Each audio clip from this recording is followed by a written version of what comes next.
Y me llamó la atención en uno de los misterios que uno de los soldados dice: yo quiero ofrecer este rosario para que mis padres comprendan el por qué muero.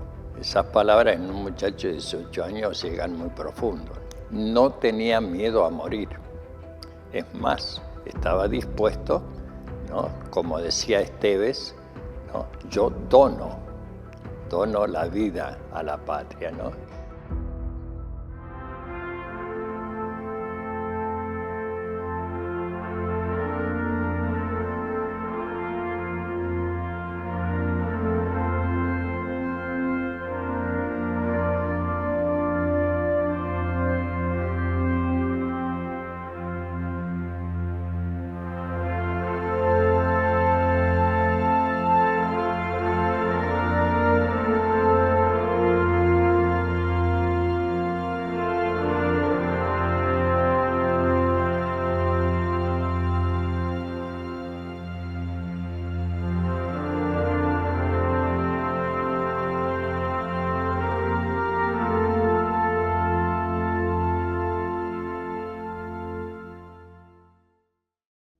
Fue muy valioso la actitud de todos, de oficiales, suboficiales, soldados, o sea, todo el grupo, porque ante lo tremendo de la guerra, el ánimo era para esto vinimos.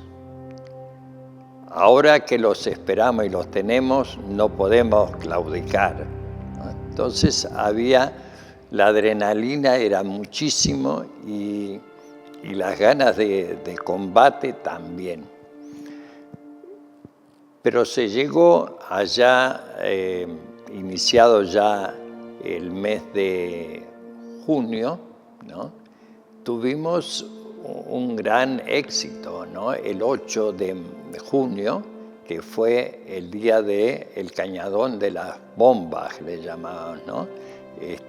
Cuando toda la parte bélica, toda la parte de la armada, los buques británicos se pusieron ahí en una ensenada y que fueron sorprendidos por las fuerzas argentinas y se les causó un daño que, según los mismos británicos, ahí decía Woodward que casi perdió 1/3 de su flota, ¿no? Bueno, ese éxito también daba ánimo al soldado, ¿no? Lo único que ya por los fríos, las nevadas, la munición también se iba agotando. Entonces se veía ya momentos muy difíciles, pero esos fueron para los dos bandos, porque no olvidemos que la última batalla fue también a bayoneta calada. Y cuando uno usa la bayoneta quiere decirse que no tiene más munición, ¿no? Entonces se vio y se palpó esa dificultad, pero el ánimo nunca decayó, ¿no? Nunca decayó. Mi actuación era mantener esto, que cada uno cumpliera su misión, pero sin odio, ¿no? Simplemente el cumplimiento de la propia misión.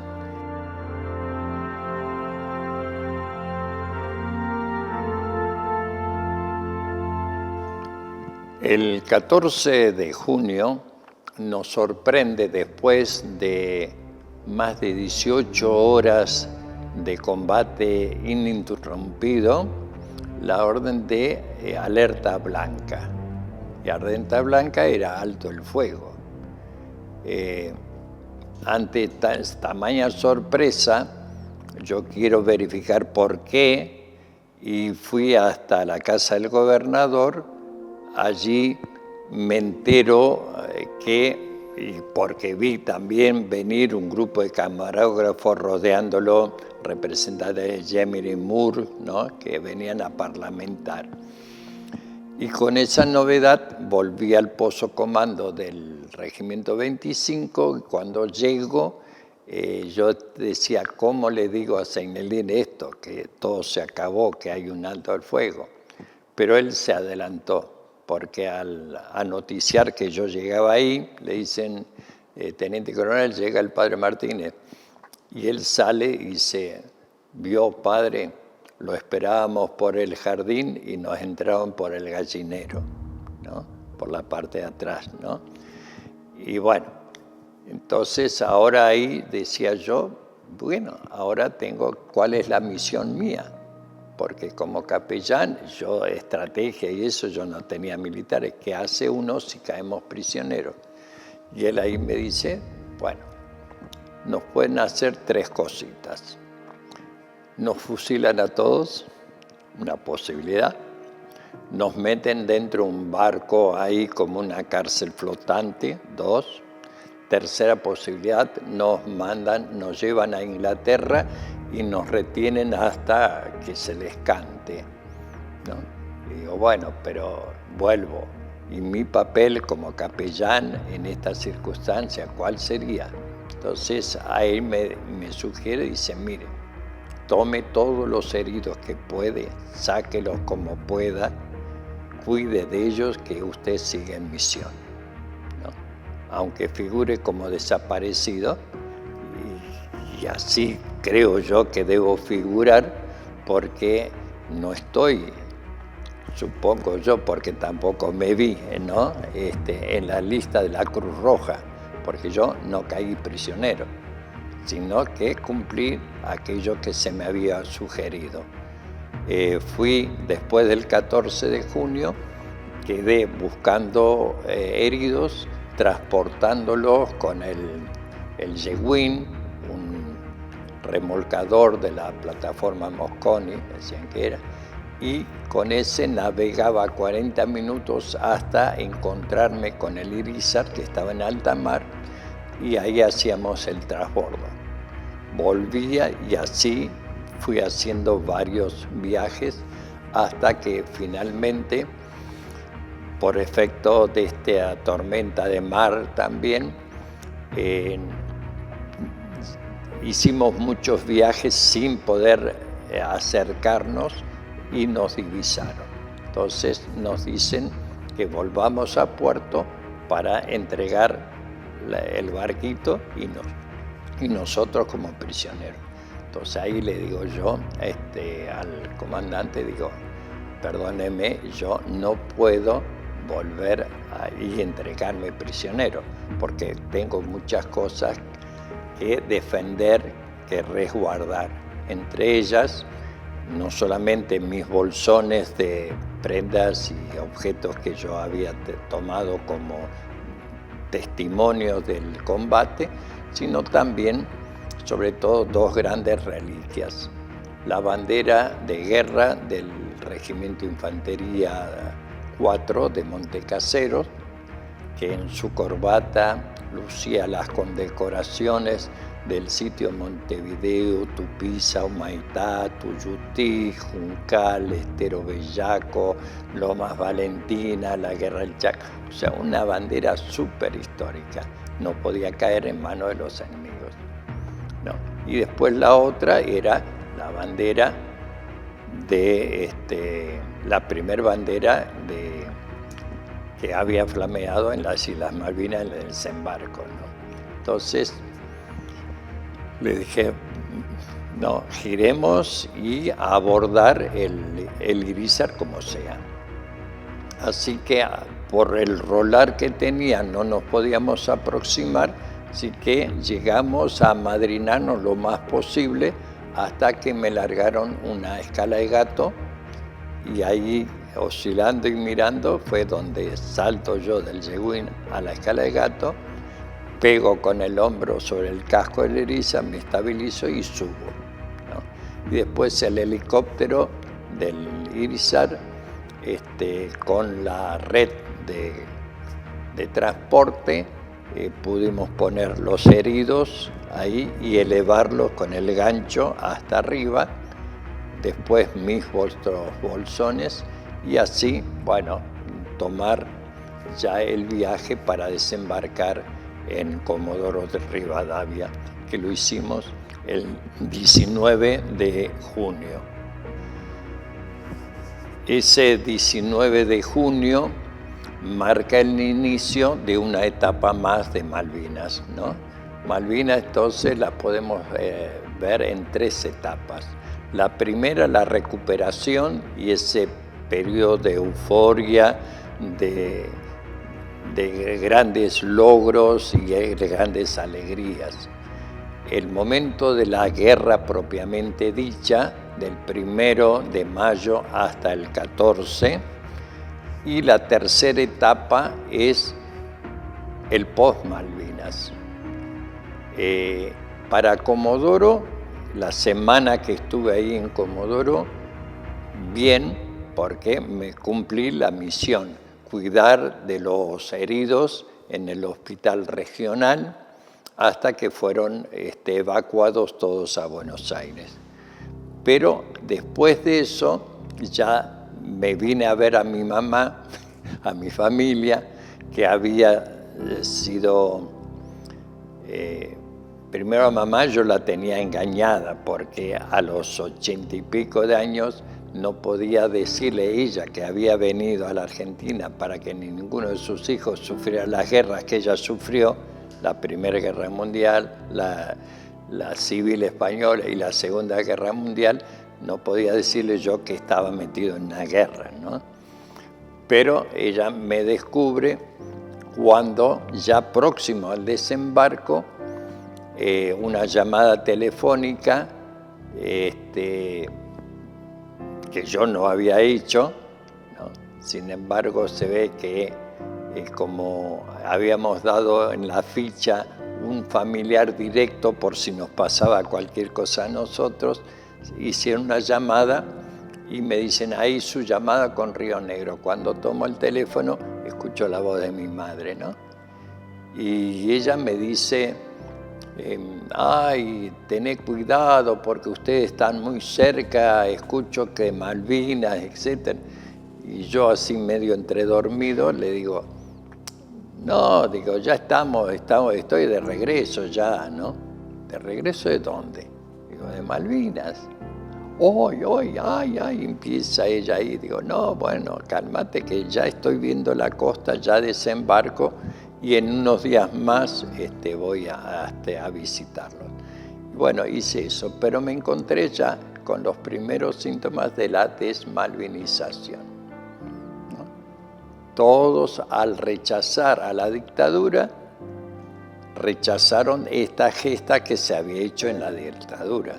Y a nosotros, civiles o no civiles, soldados, nos unieron a la dictadura, entonces al rechazar la dictadura nos rechazaron a nosotros. Y ahí fue el momento más terrible, porque todo aquello que yo había visto, todo ese valor, todo ese heroísmo, vi que se ninguneaba, no se revalorizaba para nada. Y fueron 10 años de ninguneo total, al punto que la decepción, el abandono del excombatiente ha hecho que al día de hoy sean más los muertos en la posguerra que durante la guerra, ¿no? Si nosotros ahora podemos distinguir, separar un poco los 323 del Belgrano, nos quedan 326 en combate y tenemos más de 480 suicidados. Y eso ahora no es el británico, no es un enemigo externo, es la propia sociedad argentina que no revalorizó, no apreció ese coraje, esa valentía que tuvieron estos jóvenes de poder dar y exponer la vida por nuestra soberanía. A veces la guerra es durísima y terrible, pero a veces la posguerra ha sido más dura y terrible que la misma guerra. Y la posguerra fue peor que la guerra para los veteranos. Por varios días no pude dormir, no, dormía muy poquito. Es decir, fue el síntoma más común de lo que tenía estrés postraumático. Y yo pensé que, bueno, listo, ahora empieza lo bueno, ya está, se terminó la guerra, se terminó todo. Hasta que me dormí. La primera noche que me dormí tuve la primera pesadilla. Y bueno, debe ser una, mañana la segunda de vuelta. Bueno, y empezó el tema de la pesadilla de la posguerra, de que la posguerra fue mucho peor que la guerra misma, ¿no? Visitado acá a mi familia, yo regreso a Comodoro Rivadavia, donde terminé ese año, 1982, y ahí mis superiores me designaron un lugar de tranquilidad para tener un poco de relax, ¿no? Y ahí me mandaron a las cordilleras neuquinas, en esos pueblos de tipo de misión, donde seguí mi actividad, ¿no? Lejos de todo lo que era ya el clima, no solamente bélico que había terminado, sino también el apoyo a las Fuerzas Armadas que allá ya no las tenía. Seguí con el trabajo de parroquia. Malvinas nos dejó una gran lección, que es remanida, lo sabemos, porque las guerras, no hay guerra buena. Llegamos a la guerra cuando se terminan las razones del hombre, cuando los hombres no se entienden. Y entonces lo que se hace es triunfar sobre el otro, pero no por la fuerza de la razón, sino en razón de la fuerza. Entonces ahí es la ley del más fuerte, no es de las razones. Y ahí se paga un precio demasiado caro, porque en una guerra no hay ni vencedores ni vencidos. Quedan sobrevivientes de uno y de otro lado.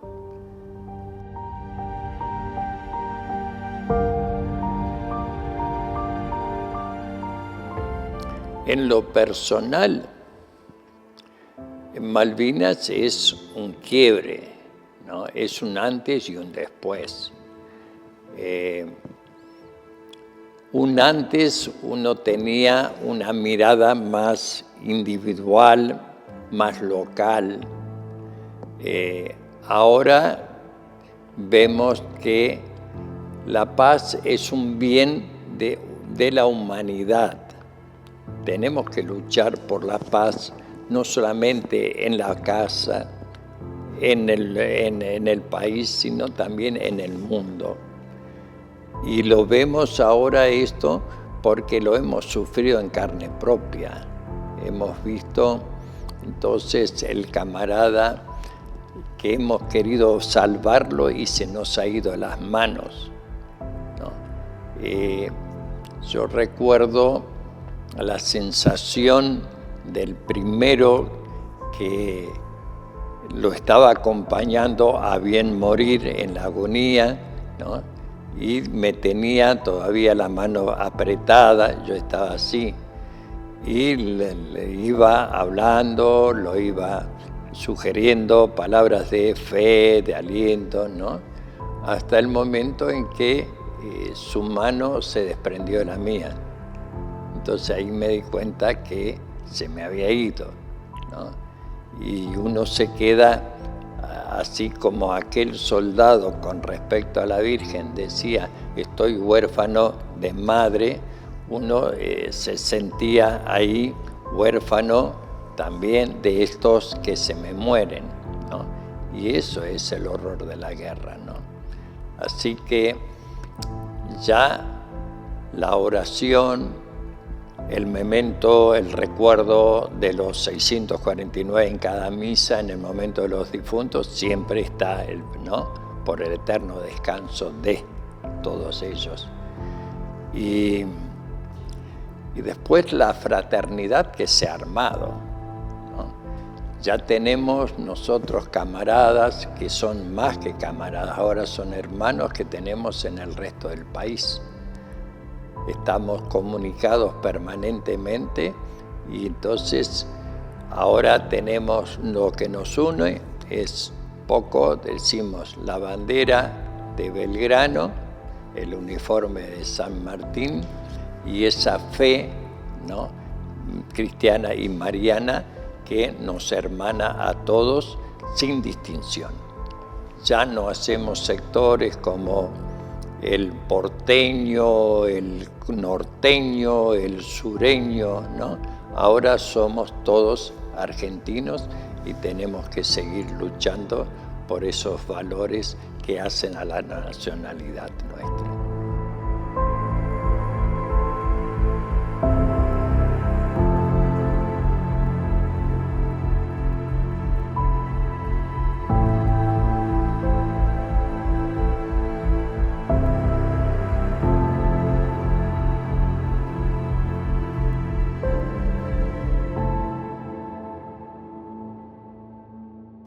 A Malvinas he regresado ya 3 veces después del conflicto. Y la primera fue después de 20 años. ¿Y por qué recién dejar pasar? Porque había un obstáculo en mi interior, que era entrar ahora a Malvinas con un pasaporte. Eso no cabía en mis pensamientos porque decía, no, yo tengo que ir como una provincia más de mi país. Pero las circunstancias, ¿no?, del gobierno por esta potencia extranjera que nos ha usurpado nuevamente ese territorio, hacía que yo no quisiera que me sellaran el pasaporte.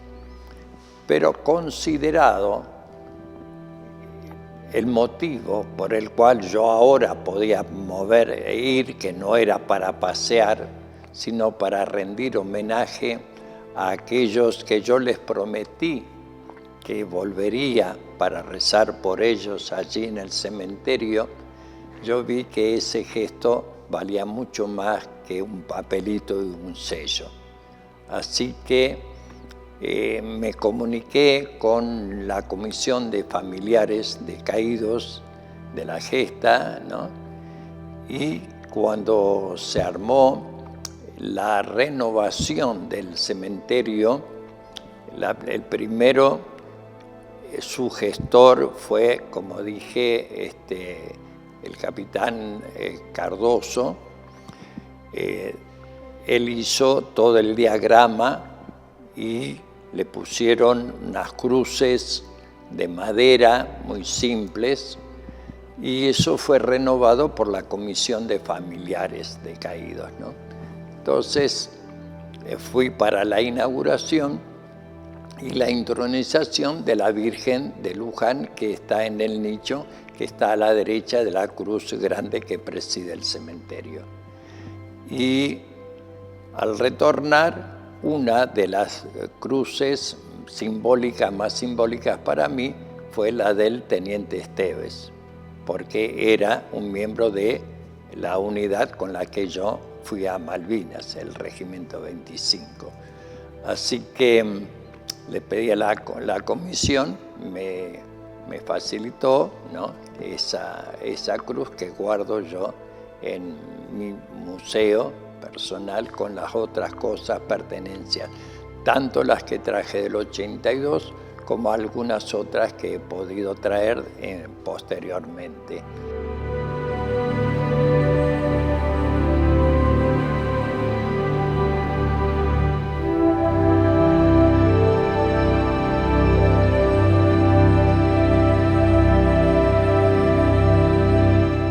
Tenemos personal ninguneado, olvidado así, pero tenemos también otra parte que no se ha tenido en cuenta hasta el día de hoy, que son las madres, las familias, que sufrieron tanto como nosotros. Tenemos a veces en familias que han tenido el único hijo y ha fallecido y hoy tienen los viejitos, viven así del recuerdo, pero sin la atención debida, ¿no? Por suerte, ahora hay un movimiento bastante, después de los 40 años, el tema Malvinas está siendo jerarquizado y están poniéndose las cosas en su lugar.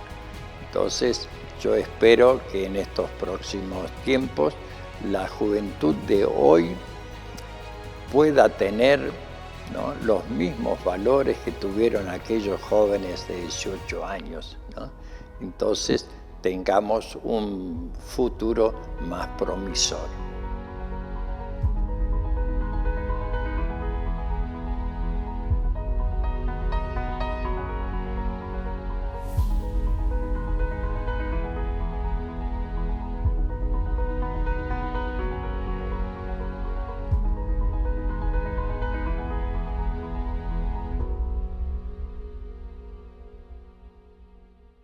Todos fueron parte de una misma maniobra providencial, que lógicamente esto, somos pocos los que decimos que fue una gesta religiosa, el resto, no, que fue un error, todo, no fue un error, fue el regalo que Dios nos manda y hoy, a la luz de lo que estamos viendo en el país, lo único que nos queda y que la gente se conmueve cuando nombra Malvinas, que si no, ya la palabra patria, nación y Estado estaría borrada.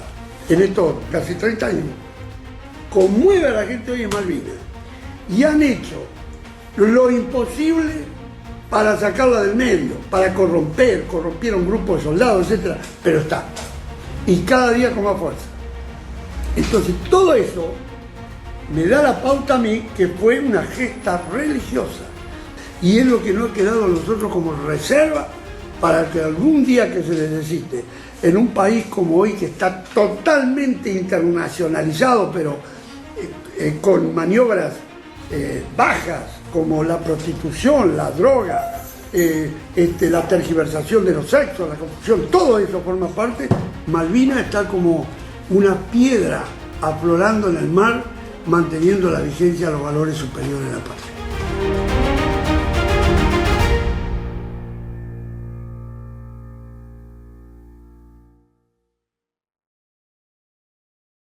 Si llegaste hasta acá es porque te interesa nuestro contenido y te lo agradecemos mucho. Como sabés, no es fácil encontrar este tipo de producciones. Ayúdanos a seguir creando historias como esta. Podés hacerlo dando un me gusta, suscribiéndote al canal, compartiendo con tus amigos. Y sobre todas las cosas, podés ayudarnos suscribiéndote con el aporte que vos puedas, en el link que podés encontrar en la descripción. Además, si te suscribís como donante mensual, entre otros beneficios, tu nombre aparecerá en los créditos de nuestras próximas producciones. Gracias por ser parte de esta misión. Gracias por ser parte de Faro Films.